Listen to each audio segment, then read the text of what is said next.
اکثر ایسا ہوتا ہے نا کہ ہم ایک کام کرنے بیٹھتے ہیں اور فوراً ہی دماغ میں کوئی دوسرا کام آ جاتا ہے، پھر تیسرا، اور دیکھتے ہی دیکھتے پتہ ہی نہیں چلتا کہ ہم اصل میں کر کیا رہے تھے۔ چلیے آج اس عام سی پریشانی کے پیچھے کی سائنس کو سمجھتے ہیں اور دیکھتے ہیں کہ اپنی فوکس کو واپس لانے کا طریقہ کیا ہے۔ تو سوال یہ ہے کہ آخر فوکس کرنا اتنا مشکل کیوں ہو گیا ہے؟ ہم میں سے اکثر لوگ خود سے یہی پوچھتے ہیں۔ ایک کام شروع کرتے ہیں اور دماغ فوراً ادھر ادھر کسی اور خیال، کسی ٹینشن یا کسی نئے کام کی طرف بھاگنے لگتا ہے۔ ایسا لگتا ہے جیسے یہ ایک نہ ختم ہونے والا سلسلہ ہے۔ بالکل، ہے نا؟ تو دیکھیے، سب سے ضروری بات یہ ہے، یہ مسئلہ سستی یا موٹیویشن کی کمی کا نہیں ہے جیسا کہ ہم اکثر سوچتے ہیں۔ اصل میں مسئلہ کچھ اور ہے۔ اسے کہتے ہیں کوگنیٹو اوورلوڈ، یعنی دماغ پر ضرورت سے زیادہ بوجھ۔ تو یہ کوئی ذاتی ناکامی نہیں ہے، بلکہ یہ ہمارے دماغ کے کام کرنے کا ایک قدرتی نتیجہ ہے۔ اس کو ایسے سمجھتے ہیں، ہمارے دماغ کی بھی ایک لمٹ ہے، ایک بینڈوڈتھ ہے، بالکل کسی بھی دوسری چیز کی طرح۔ یہ قوت ارادی کا ٹیسٹ نہیں ہے، بلکہ ہمارے دماغ کی پروسیسنگ پاور کی ایک حد ہے۔ تو آخر یہ لمٹ کیا ہے؟ چلیے اس کو تھوڑا تفصیل میں دیکھتے ہیں۔ اس کو سمجھنے کے لیے ایک زبردست مثال ہے۔ سوچئے ایک وائی فائی راؤٹر ہے، بہت ہی پاورفل، لیکن اگر اس سے ایک ساتھ 15 ڈیوائسز کنیکٹ ہو جائیں اور سب ڈیٹا مانگنا شروع کر دیں تو کیا ہوگا؟ سپیڈ سلو ہو جائے گی، ایسا ہی ہے نا؟ اس کا مطلب یہ نہیں کہ راؤٹر خراب ہے، بس اس پر لوڈ بہت زیادہ ہے۔ ہمارا دماغ بھی بالکل اسی طرح کام کرتا ہے۔ یا اس کو ایسے دیکھ لیں کہ ہمارا دماغ ایک سپر کمپیوٹر ہے، ٹھیک؟ بہت ہی پاورفل، لیکن اگر اس سپر کمپیوٹر پر ایک ساتھ 50 ایپس کھول دی جائیں، 100 ٹیبز اوپن کر لیے جائیں تو کیا ہوگا؟ وہ ہینگ ہو جائے گا، ہے نا؟ جب ہمارے دماغ میں بھی اتنے سارے خیال، اتنے سارے کام اور اتنی ٹینشنز ایک ساتھ چل رہی ہوتی ہیں تو وہ بھی آہستہ آہستہ ہینگ ہونے لگتا ہے۔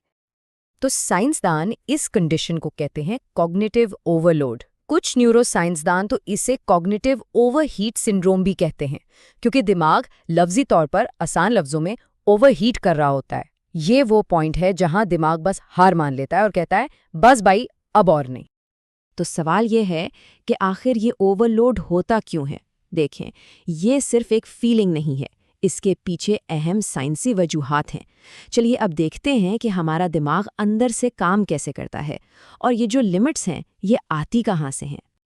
تو 1980 کی دہائی میں ایک ماہر نفسیات تھے، جان سویلر۔ انہوں نے ایک بہت دلچسپ چیز دریافت کی۔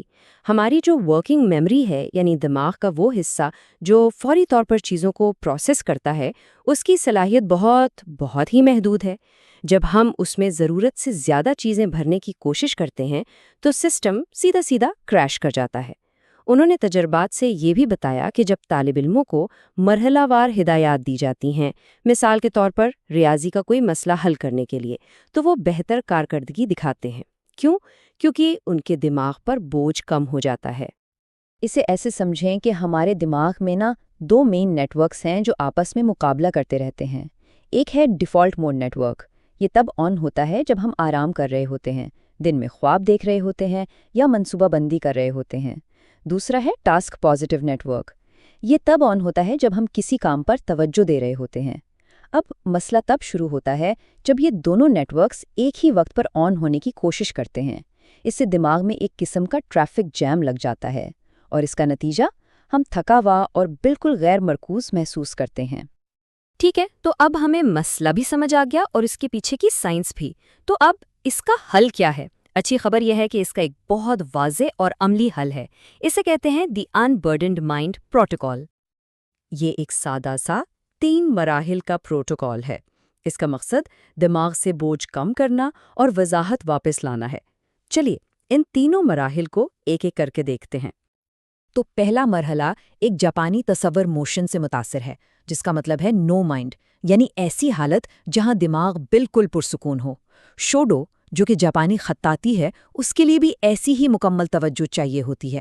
بالکل اسی طرح شوڈو برین ڈمپ کا مقصد بھی یہی ہے کہ دماغ کے اندر کا سارا شور باہر نکال دیا جائے۔ اور اس کو کرنے کا طریقہ بہت آسان ہے، بس ایک قلم اور کاغذ لیں اور دماغ میں جو کچھ بھی چل رہا ہے، ہر چھوٹا کام، ہر بڑی ٹینشن، ہر ادھورا خیال،